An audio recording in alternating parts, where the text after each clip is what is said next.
Welcome to PPL Park here in Chester, Pennsylvania. I'm Christian Riley. And I'm Billy Reed. And we're here to give you a pregame analysis report of the Philadelphia Union versus the DC United soccer game tonight.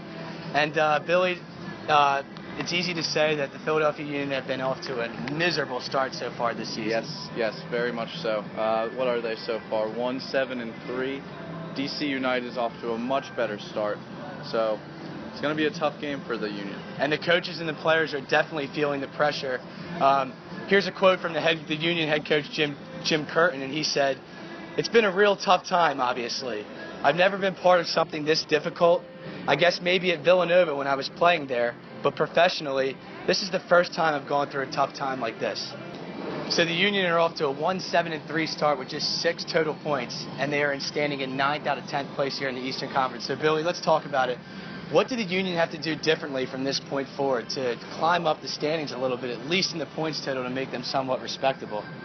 To be honest, the easy solution is they just have to start winning games. The more they get these 1-pointers or 0-point games, they're going to keep falling in the standings. And the only way to climb back up is to start getting those 3 points for each victory. And tonight's going to be a tough test for them. It's going to be really tough against DC United. They're a lot better ball club, and we'll see what happens. They sure are. The DC United club is coming off an 8-game unbeaten streak. So they are one of the hottest teams in soccer right now. Obviously a fierce rival to the Union. So what do the Union have to do tonight to frustrate DC United and get them off their game a little bit?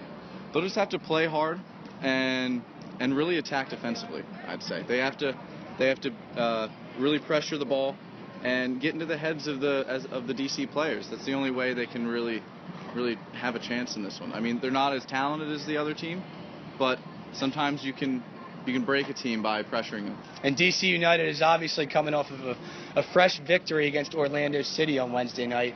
The Union, meanwhile, have had 8 days to think about their last loss to the Vancouver Whitecaps. So what's the mindset now with the Union since they've had 8 days to obviously go over some film and figure out what they need to do better? Yeah, well, hopefully they've been just trying to wipe the slate clean. They've had a long break, over a week, so as long as they've been preparing the way they should be, they should hopefully come out in better standing tonight against the United. And we will wait and see. The Philadelphia Union will kick off their